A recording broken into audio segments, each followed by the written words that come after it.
Okay, I don't like that. Oh, hey, baby. Say hi. So, anyways, I wanted to make this video today because I share on my Facebook page, which is Meredith Renee on Facebook. But anyways, And I'm January. and she's January. So, anyways, I share on there a lot about my personal life, but I don't really go into like detail on there. Sometimes I do when I'm feeling emotional. But this is something that just blows my mind, and I'm really like, I'll probably link this to my Facebook because I don't really have anybody on my YouTube yet. So I know, like, I don't even have anybody watching this. I'm just doing this so that I can get it out of my system and hopefully maybe get some feedback from other women or men that have been through this. So Could you rather? I was not real familiar with this term ghosted, but that's what happened to me apparently. So first let me tell you how we met. I was in a gas station one day here locally. I'm in Lexington, Kentucky. I was in a gas station and I met him and I thought he was so handsome. And I looked when I was leaving. We didn't really talk. It was just kind of like hi and bye. And when I was leaving, I saw the name of who he worked for on the truck he was driving. And I was literally emotional about leaving without talking to him. I thought, you're walking away from your future husband. Like, literally got emotional. I never feel that way. Like, especially, I'm usually pretty forward, so if I'm attracted to somebody, I'll say so. But, but this time I was so, Charlotte, you gotta be quiet because mommy's talking. So you have to wait and then you can do your channel. So I was, she was with me and I didn't really say anything to him there. He was kind of like, oh, your daughter has pretty eyes and have a good day. And, same. But anyways, I left, and when I was turning out of there, I just got super emotional. Like, what are you walking away from? What are you leaving behind by not talking to this guy? He didn't have a wedding ring. He was super handsome. Anyways, so I tried to like get myself together and I took her to school, totally opposite side of town. And then I was kind of like in between my side of town and her school. And I saw him again in traffic. And I was like, you know what? This is too much. This is crazy. So I emailed the company that he works for. Yes, I did that. Crazy. And I just explained, like, I know this sounds crazy, but I'm not crazy, and this is what happened, and blah, blah, blah. And they posted the email on the bulletin board in the break room. And we went out for the first, he called me, contacted me on Facebook first, and asked for my phone number.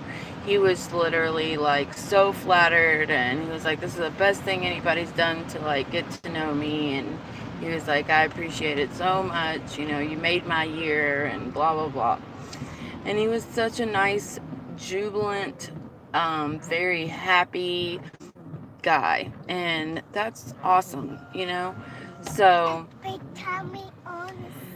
anyways, we went out the first time 2 days later. I am a live-in caretaker for a woman with dementia, and he actually took all of us out, even her, to get milkshakes, and it was amazing. It was the sweetest little date. Um, and we pretty much hung out every day after that. Um, and he was very patient with me and very patient with my job. And so, anyways, we had a pretty good relationship for about a month.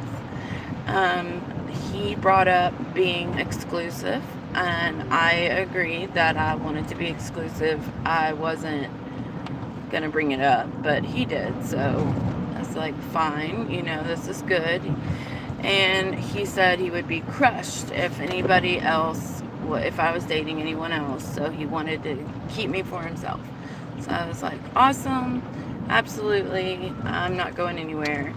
And so we dated for about a month, and then I'm trying to remember how it happened the first time. So the first time, he everything was fine, and then we got in kind of like a little, like our first kind of argument, I guess, and it was because he was supposed to come over and didn't, and that was fine the first time. It was like, fine, no big deal, things happen. And then the second night, we made like concrete plans again, and he didn't come over. And I was just like, this is so fucked up, because this is my time. Like, this is like, I'm wasting my time waiting on you. And so he pretty much said, well, don't worry, you don't have to do that anymore. I don't want to be with you. I don't want to be in a relationship. I'm a runner. He told me before that, like, he runs, and I should have listened to him. But so he's like, I'm a runner, and I have to get out of this because I don't know, I need to focus on my recovery. We're both recovering addicts. I have 4 years. He has like 180 days. So I try to be very understanding of that. And I was like, okay, that's fine. And he was like, all I can offer you is, I was devastated. I was very upset. And I was just like, I don't put pressure on you to come around. I only listen to what you say. So if you say you're going to come around and then you don't, that's disappointing and it's hurtful. But, so that's that. And, hey, Walton or Watson, sorry, I missed your comments. I didn't see your name. But, anyways, so I was very hurt, but like I said, why don't you, we just slow it down, and you don't have to come over here. Like, you're not obligated to come to my house or come around at all. Like, we can just hang out when both of us are truly not busy. Oh, I have last night's makeup on, and it is so bad. Anyways, I was like, no commitments. Like, let's just hang out. And so he was like, okay, that sounds good, or whatever. And he came over and we talked it out. Kind of got to the bottom of it, that he just runs because he has like a fear of relationships and commitment and all that. And so that night, he stayed at my house.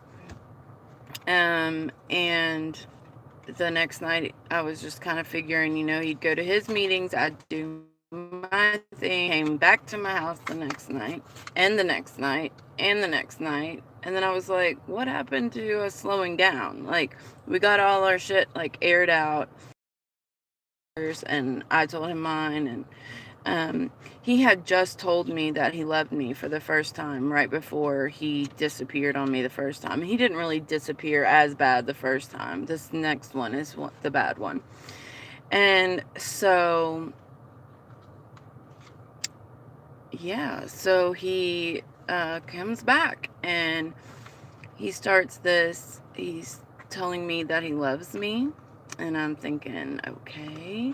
But this whole time, I'm kind of pulling back because I'm like, this dude, like, he is too up and down, too in and out, And so I was like, wow, now he's telling me he loves me because I backed off and I quit asking him to come over and everything. And so it was like it drew him in. And so everything was going well. And Friday night, about Wednesday night, he was leaving and he was like, I love you. And I was like, I love you too. And then I grabbed him by the hands and I was like, I feel like you really do love me. He's like, I do really love you. And I was like, well, Before I felt like, you let it slip one day and then you felt obligated to say it every day. And, it was just because of the way he said it the first time. So it was just like, I thought maybe it was just a slip and then he would just felt obligated. But then he was like, no, he's like, I really do love you. And I was like, wow. So then I kind of pulled back into the relationship. Like I had kind of stepped out and not stepped out, like I didn't cheat, but like, I had kind of like disconnected and was like not worried if he came over and didn't care and didn't, whatever. And things, it seemed to get better. Like it made him more interested or more like he would say, God, I miss you. Like I've got to come over and see you. I need you to hold me and like stuff like that. And I was like, okay. And, that was probably Monday. And then Wednesday is like the I really do love you thing. And then Friday night, we were supposed to go to my dad's house for dinner. And he was supposed to be there at 8. We talked about 6:30. And 8 o'clock rolls around, 8:30, he's still not my dad. So I call him just because my dad was like, I'm disappointed that Chris didn't show up. And I was like, oh shit, so I called Chris and I was like, hey, and he's like, hey babe, and this is what I'm doing. And I was like, okay. And he was like, oh shit. He's like, I totally forgot about coming to your dad's. And I was like, we just talked about it like an hour and a half ago. But like I told you in the beginning of the video, he's 180 days clean from a severe heroin addiction, which can really affect your memory. So, Remember? yeah. So, he has a really bad short-term memory issue. So, totally cool. Like, okay, babe, you forgot. Got it. Yeah. He showed up to dad's about me. Totally frantic, was like apologizing to my dad, and we're both like, it's okay, like, we understand. My dad's very understanding of addiction as well because he struggled with it. And so he was like, don't worry about it. So we all ate, and then on the way home we were joking around, like having a good time. We had fun together, like we really did. So we were joking around, and he was like, wait, he's like, I gotta get serious for a second because of my job coming up.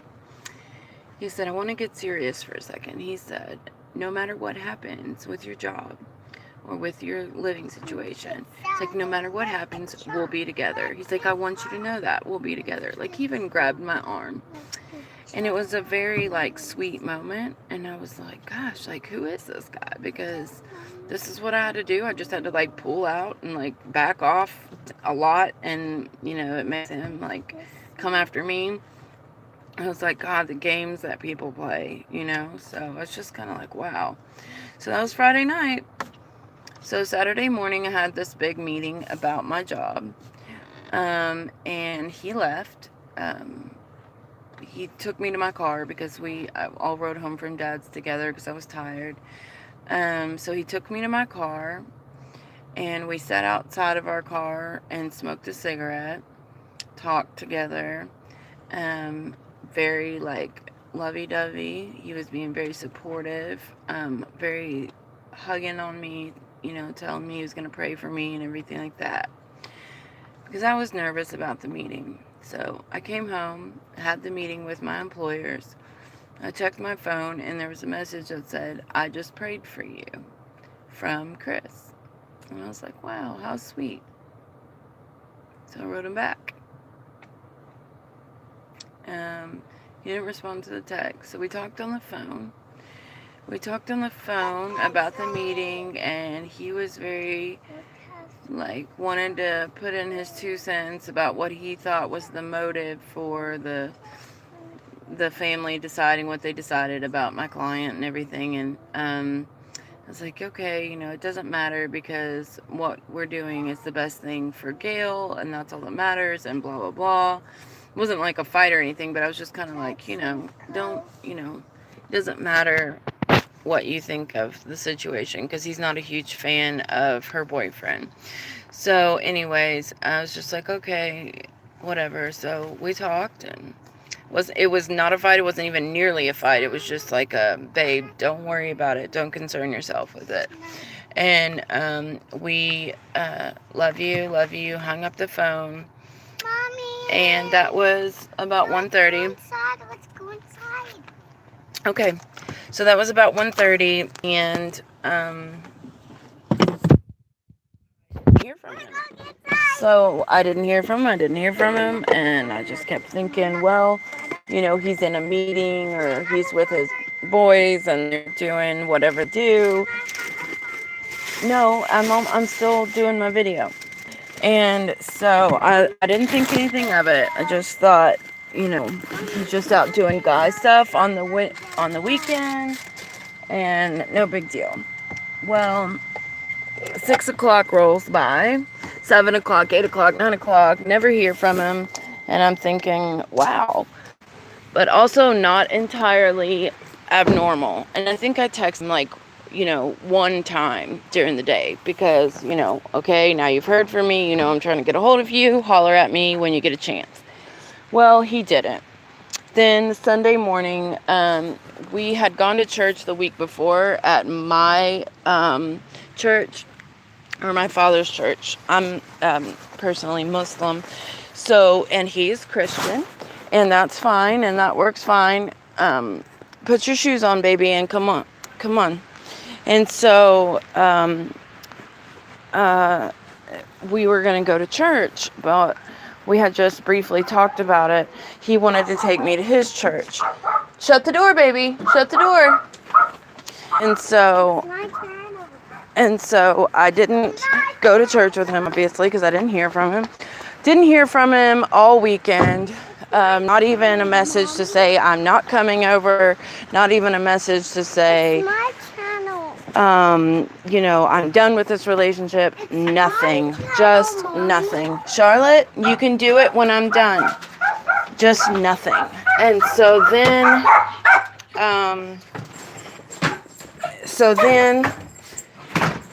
Monday rolls around, and I text a friend that we both have in recovery, a common friend, who he respects a lot. Let me get this dog quieted. Charlotte, you can do your video on the computer as soon as I'm done with this one. So I contacted someone mutual in recovery that he respects a lot, to see if maybe he could talk to Chris, because I thought possibly that Chris had relapsed, because he told me if I ever go silent, I relapse. Okay, Charlotte. He always said if I ever go completely silent and just don't talk, I relapse. And so I started getting paranoid because I was like, I know he's not ghosting me again because he Ding, ding, ding, ding. I'll have to figure it out in a minute. So I thought, no, he's not doing this again because he loves me. He told me how much he loves me. He told me, 2 nights ago that no matter what happened, we would be together. So there's no way he's ghosting me, right? Yeah. So I text Todd, and I was like, Chris was falling asleep at the steering wheel Friday night driving home, which he does get really tired from his job and from everything he does. So at the time I kind of put it off to being tired, but I still wonder what's up with that, because there's a difference in being tired and that while you're driving, So whatever. I don't want to speculate. I don't want to talk about somebody else's recovery, because he says he's clean, and that's what we have to believe and trust, is that he's clean, and pray that he's clean, because he is too bright of a star in the recovery world to lose out to relapse. It would be very sad. So anyways, regardless of all that, so I called this mutual friend and I said, can you check on Chris? And he's like, oh, he just called me. He acted like everything's fine. And he said, I didn't push too hard. I didn't push the subject or whatever. I just told him, to keep in touch with me. He said, I didn't mention you. He didn't mention you either. He just acted like everything was fine. And we're going to link up later this week. Well, that's interesting because in like 48 hours, I haven't heard from him. And he's my boyfriend who literally sleeps at my house more nights than not. We had sex Friday night, like really great sex, like one of the best of our entire relationship. It's just crazy, like all the things that happened right before he just stopped talking to me. And, excuse me. And so I was like, wow. So you can talk to Todd and you can talk to whoever, but you don't talk to me. So I had sent maybe 2 or 3 text messages this whole 48-hour period. Because like I said, I had been like giving him his space or whatever, but really I just wanted to know if he was okay because I do love him and worry about him. So I was just like, can you just let me know you're okay? Like anything? And he finally, like 2 days after that, I think it was like Tuesday or Wednesday,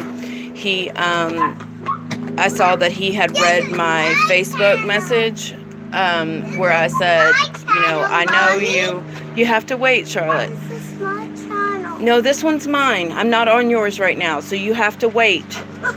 If you don't wait and you bother me this whole time, you're not doing yours. So you wait. You need to go back inside until I'm done, or you're not doing yours at all. So anyways, let me get this done so my 3-year-old can do her YouTube. But anyways, so I was like, I could see that he had read my Facebook message. So I was like, well, at least I know you're alive and that you're okay. And I was like, really upset. I was like, I just worry about you. And after Friday night with you falling asleep at the wheel, like, I can't help but worry about you. And so he finally messaged me back and he was just like, I just don't want to be in a relationship right now, and the only way I know how to deal with things are to run, disappear and run or something like that. So we're talking like 60 hours of silence, and then the best he can do is tell me I'm fucked up emotionally.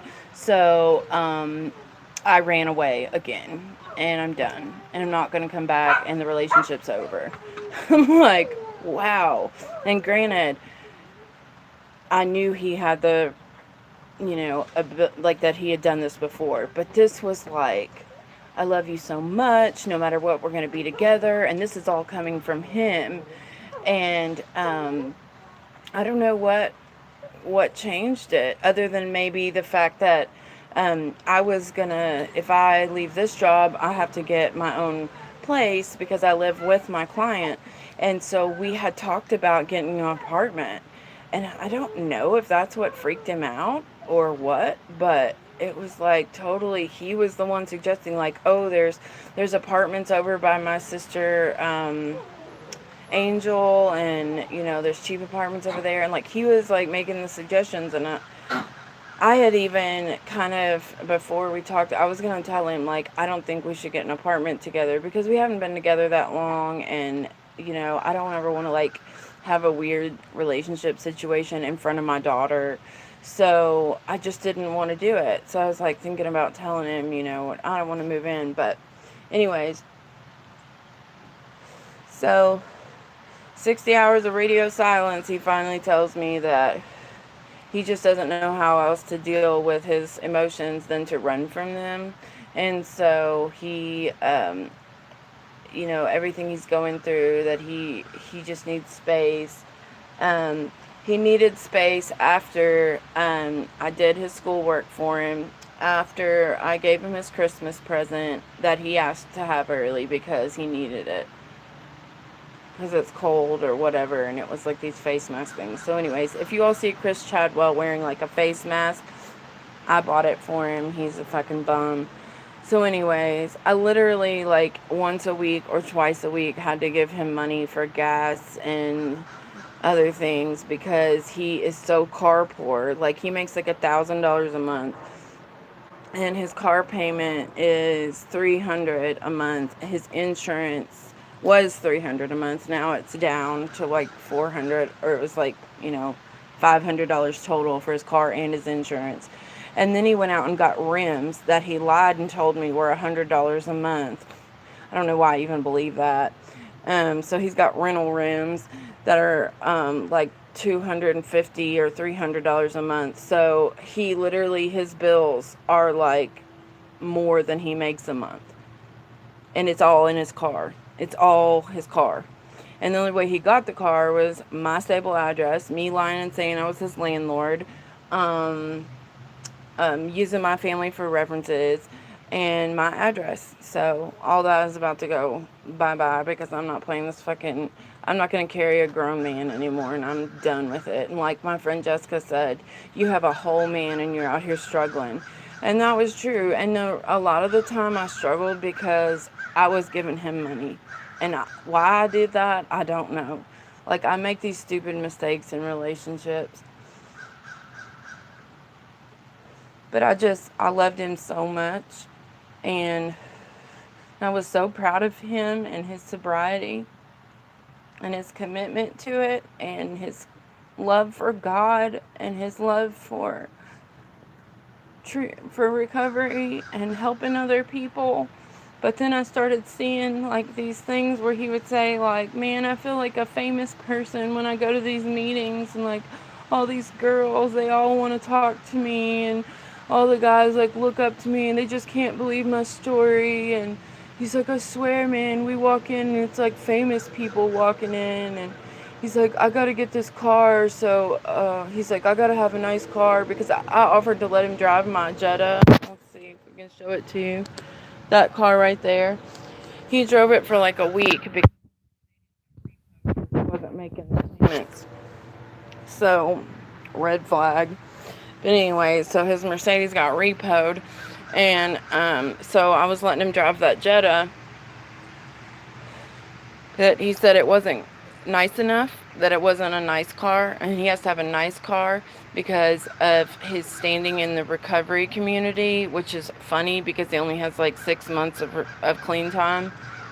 He said he needs to make it look good. He needs to make recovery look good, and that's how he's going to attract people to the program, by going broke. Instead of having an emotionally fulfilled life and having good people around you and showing that you're happy, he needed to have nice things to show people, to attract people to the program. He would always say it's about attraction, not something. I don't know. But anyways, so this is the real Chris Chadwell. Broke as shit and living off me, and then comes and fucking breaks my heart because he's scared of emotion. And it's so crazy because he did the same thing to his wife, and I saw her like why do we as women like think that that we're different from the last? You know what I mean? Like, he did it to his wife, so why did I think I was going to be different? I don't know. I have no idea why I thought I would be different. I guess because I am different, and I just thought, their relationship had run its course. But I think more than anything, it's just that Chris doesn't respect or like women because of the way he was treated by women as a child. I'm not going to specify because that's not fair. It's not my story to tell. But he was abused and by women. And so I think he just has no respect for us. And he thinks, he kind of has this get them before they get you mentality. Or he doesn't want to settle down with one woman because that's scary to him to commit to something for that long. I guess. I don't know. I didn't ask him to fucking marry me. We just had a good relationship. We never fought. We had great time together. We could do anything and just have fun. But some red flags were he didn't introduce me to his family because he said that his family always had relationships with his girlfriends that they couldn't let go after he broke up with the chick, that his sister still hangs out with his wife and her ex-wife or whatever, and that makes things complicated. I can understand that. But anyways, and we've not been dating that long. He only met my mom last week, so I mean, whatever. So I've not had any communications with him. All of his stuff was sitting in front of my house in trash bags, but I think I'm just going to donate it to a living home here in Lexington, because he's not going to come get it, because he is too much of a coward to even face me by driving up to my house and picking his stuff up. I'm not going to go out there and try to stop him. I told him that. I was like, I don't want to talk to you. I'm not going to try to stop you. Like, I will always love him. I will always pray for him, because I do want him to have a successful recovery, but I also want him to have a successful recovery of the emotional issues that he has that cause him to harm people. You can't be in recovery, go around and... Stop. You can't be in recovery and go around harming people. Go, sir. Go. Go! You can't go around harming people in recovery. Charlotte, get in the house. Because it's raining and I need to shut the door before the dog gets out. Put your legs in, or you're going to get a spanking and you're not going to get your channel. Put your legs in. So anyways, I'm going to end this video because I have a 3-year-old that has other plans for me. But anyways, this is my experience with being ghosted. Sorry for the video quality and all that. I'm not some famous YouTuber. I'm just getting the shit off my chest. So, some people have said they think he's cheating. I do not, because he was with me most of the time if he wasn't at a meeting. And, because he does not have the sexual stamina to be with 2 women. He can barely handle one. And because he literally hates women, so he's not going to be with 2 women. He can barely stand up front and be with one. So, anyways, ladies, beware.